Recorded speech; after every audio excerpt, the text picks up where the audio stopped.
For 3,000 years, Queen Nefertiti had slept undisturbed and unmolested. The whereabouts of her tomb a puzzle that had confounded the greatest minds of the age. But not I, Sir Basil Champion Explorer. If anyone was going to disturb and molest her, it was I. And after over a week of painstaking research and a bit of digging, I discovered her last resting place on May the 8th, 1923.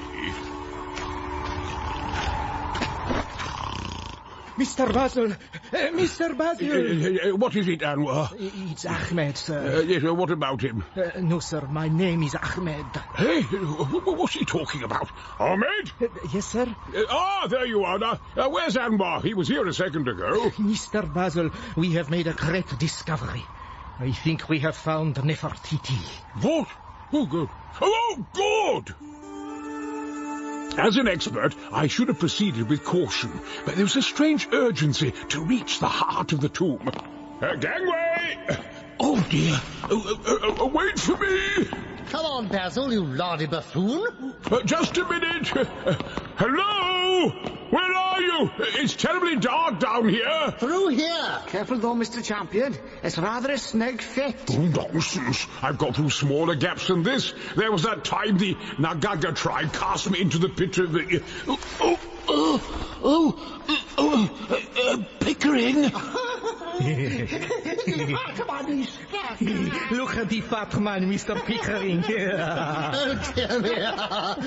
Keep wriggling, Basil. You'll soon be out. I'm nearly there. Oh, no. I'm stuck. Good and proper. Dear me, you poor fellow. Longbarrow? Sir? That camera of yours. Oh, super idea, sir. Do you know what you remind me of, Basil? No. Elephant head on the wall of my library. It's uncanny, I tell you. It's the ears. And the startled expression. Say cheese. Oh, very well. Cheese. And another one. A group shot, I think. Come on. Chaps in the club, we're going to love this one, sir. Oh, good. Cheese, everyone. Cheese. Anyway, I can't stand around nattering all day. Things to do. Tomb to open. Oh, but what about me? Oh, well, you better keep wriggling, old man. Can't keep Nefertiti waiting now, can we? Well, no. No, of course not. Good man. Anwar? Mr. Pickering? Bring those torches, would you? Longbarrow, you better bring that camera of yours. How do I look? Lovely, sir. Excellent. Now, where's Miss Shuffle? Good luck. Oh. Bring up that lamp a little. Here, Mr. Pickering. Oh, my goodness. Can you see this, Longbarrow? Incredible, sir. Hello, Pickering! What is it? What have you found? Skeletons. Dozens of them. Skeletons? They look like they were entombed alive. Workers, probably, sir. Oh, dear. How ghastly.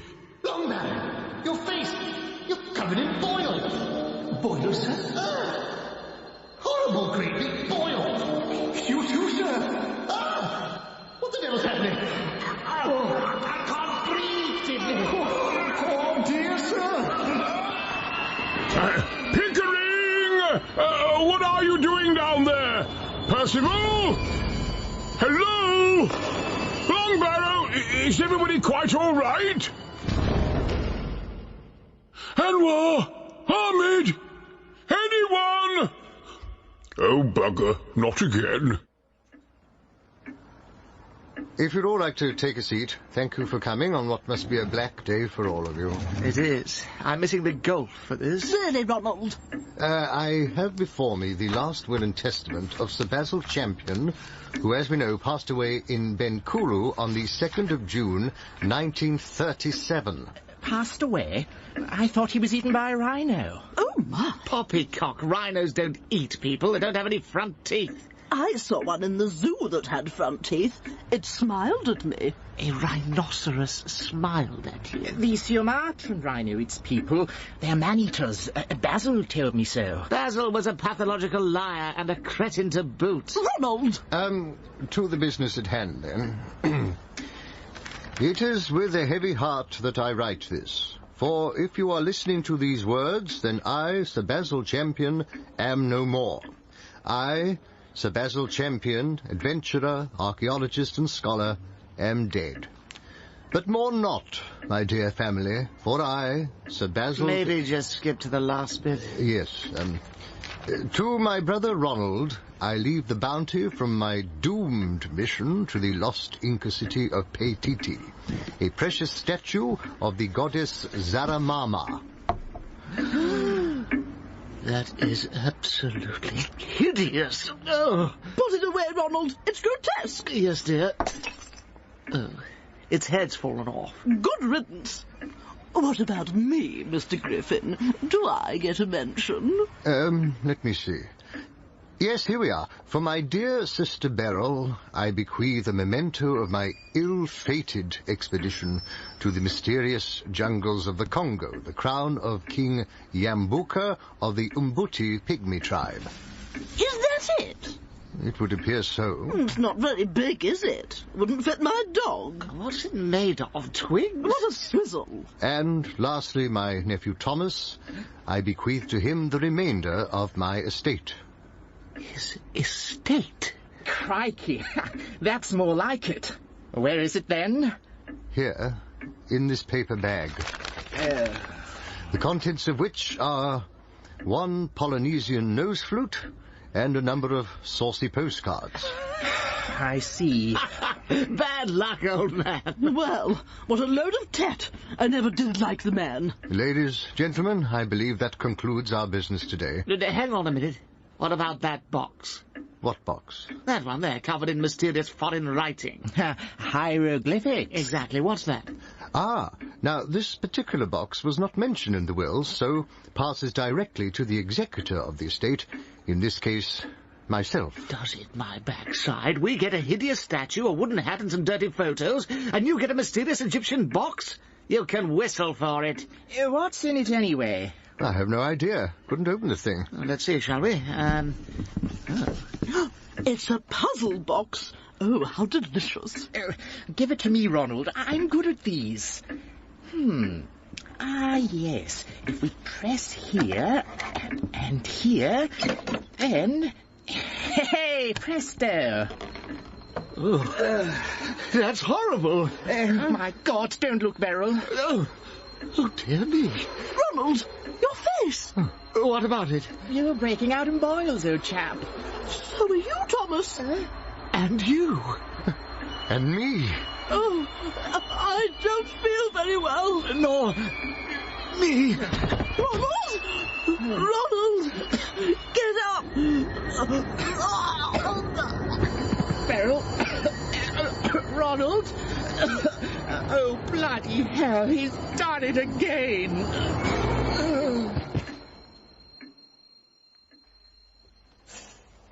And so I pushed the throttle forward and dived low under the monstrous tentacles. Swoosh they went, swoosh, swoosh, but they missed by inches.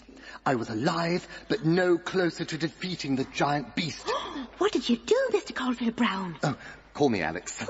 Wait a minute, I thought to myself, the Lewis gun. So, steering the plane with one hand, I turned around and I grabbed the gun with the other. Rat-a-tat-tat it went. Law went the monster. Law! Oh, goodness! And again, rat-a-tat-tat, and then I said, it may be from another dimension, but it doesn't like the taste of... Hot steel? Yes! Oh, crikey! Hello, Lionheart. Professor, nice day for it. Nice day for what? Interfering with nurses? Dear me, Lionheart, you are a wag. Let's run along now, Janet. Oh, and here's my card. Thank you, Mr. Alex. Anytime. and I'll tell you how the story ends. If you've quite finished breaking the Official Secrets Act... What a smasher. So, Alexander, you called? Called? Oh, yes, so I did. Important business. You'll need these. White coats? And these masks. Masks? Just put them on, there's good chaps. Nothing to worry about. Oh, no? Wouldn't want you catching anything, that's all. Any what? Any of the, bubonic plague. Say that again. The bubonic plague. Sorry, did you say bubonic plague? Please, Professor. An outbreak of the bubonic plague here? No, an isolated case, just the one patient. Solicitor's clerk, friendly chap, covered in hideous boils, though. Oh, dear. There is a cure these days if you catch it early enough. But as the last outbreak was in the 17th century, we've been asked to take a look. Do we know how this clerk contracted it? From his employer. His late employer, I should say. Mr. Sparrow opened up his office yesterday morning to discover Mr. Griffin and a room full of clients all quite dead. But the bubonic plague wouldn't kill them stone dead, surely. This one did. Ah, here we are. Good luck. Oh, you're not coming in with us? No fear. I mean, rather not. Do let me know how it all goes, though. Toodaloo.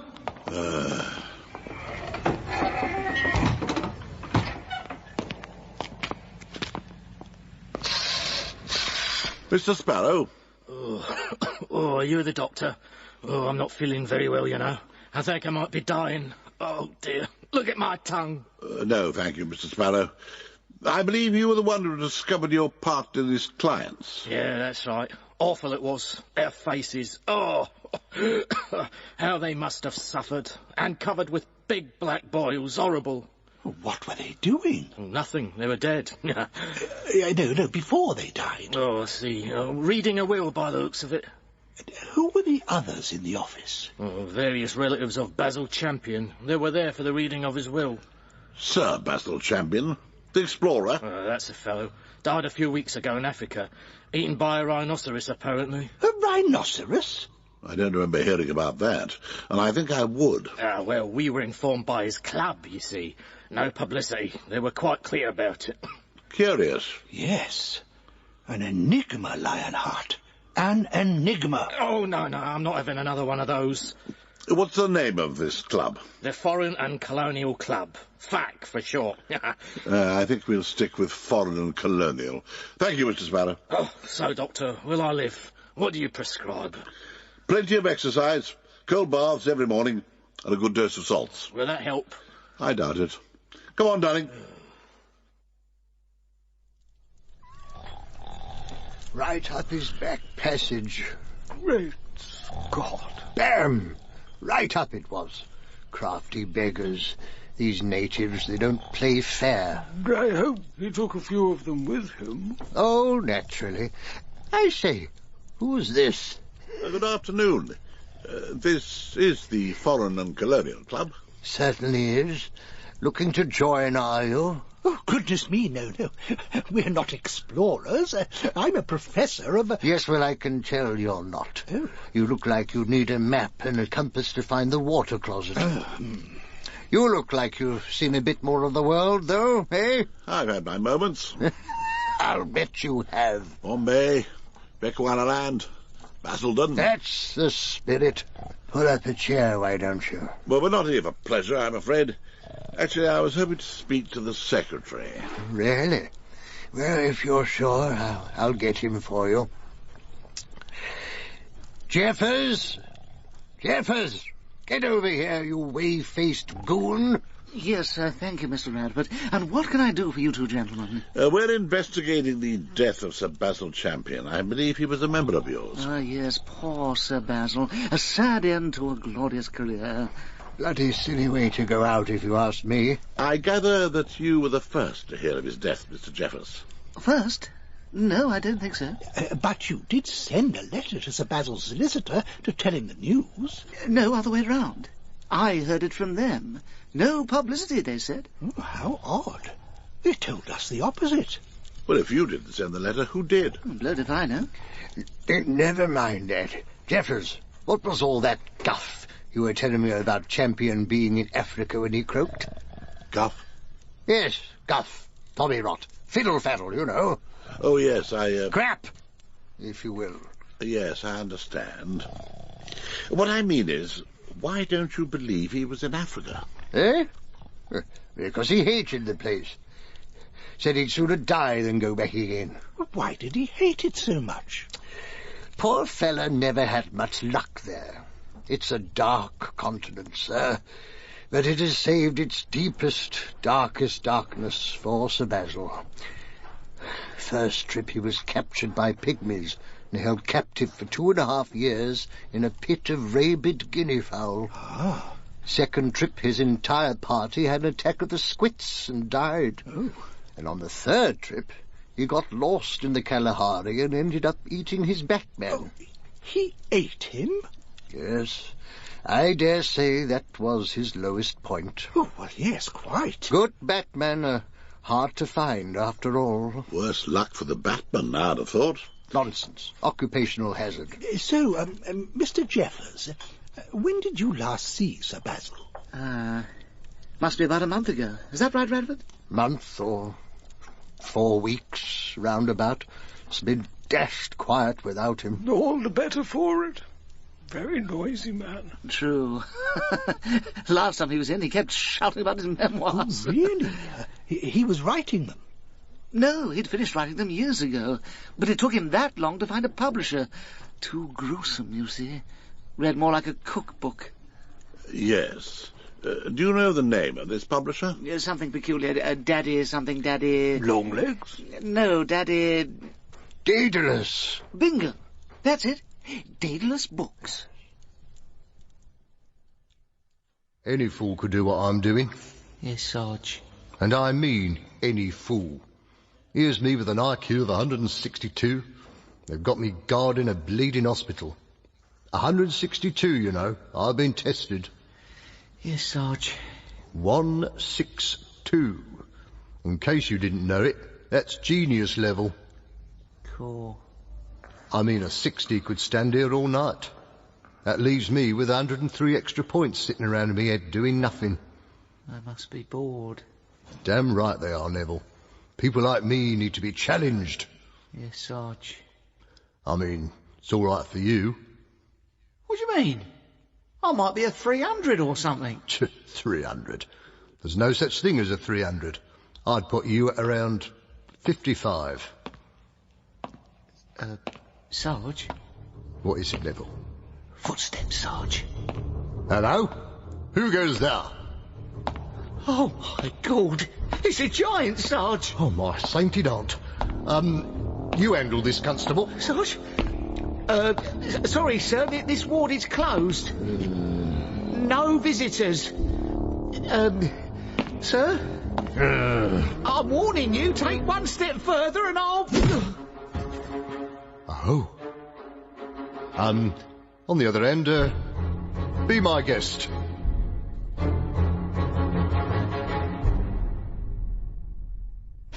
Oh, it's lovely. Can I touch it? By all means, dear. By all means. That's it. Careful now. Shh. It's Matron's round. Mine's a pint. And just what is going on here? Nurse, I'll deal with you later. Sorry, Matron. No, this isn't the first time, is it, Mr. Sparrow? There have been several incidents with nurses. Oh, come on, matron. It's just a bit of jiggery pokery, that's all. Sir, I do not object to jiggery, but I take great exception to pokery. And what, may I ask, is that? Oh, this? Nothing, just an old box. I've never seen a box like that before. Well, it's foreign, innit? Egyptian. And what is in this box of yours? Nothing. Hand it over, Mr. Sparrow, now! Oh, all right, all right. Ooh! Horrible, innit? You are not keeping that on my ward, Mr. Sparrow. What? Did it just move? Don't be daft.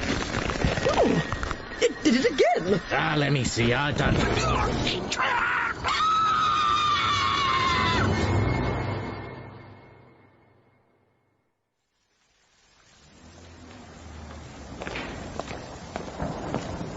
Strangled?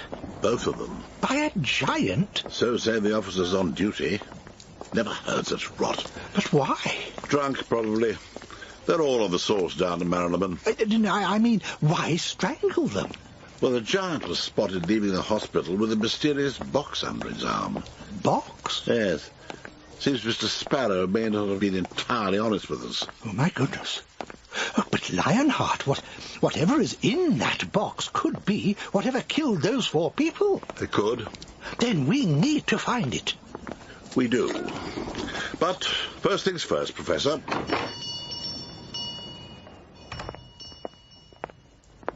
Oh, there's no one here. Hello? Hello? Oh, ladies. We're not ladies. Oh, I do apologise. I mistook your companion's voice for that of a middle-aged woman. Oh. Herbert Crane, how do you do? Fine. Though we're over here. Where? Here. You're talking to a hat stand. I swear my eyesight's getting worse.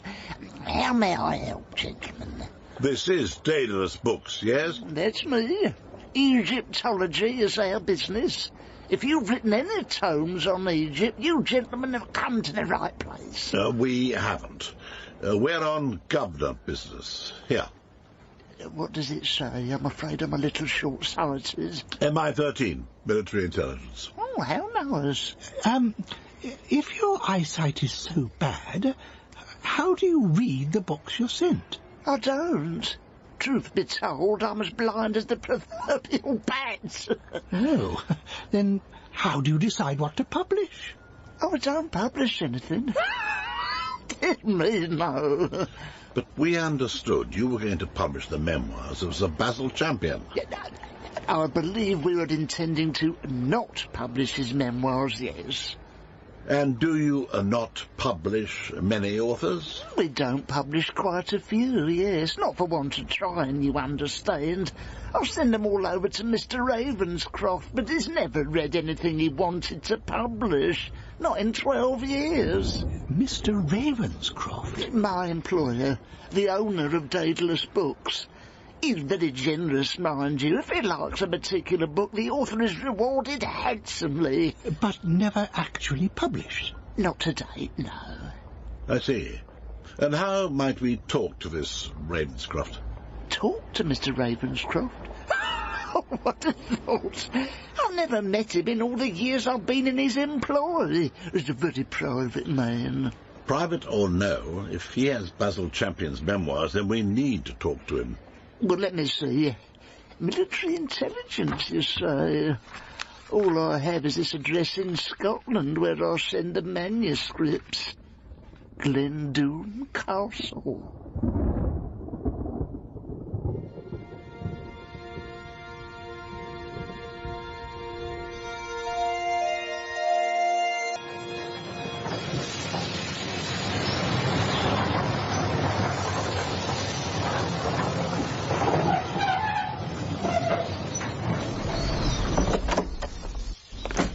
Oh, Ternachty, good God. Yes, quite takes the breath away, doesn't it? The Highlands of Scotland.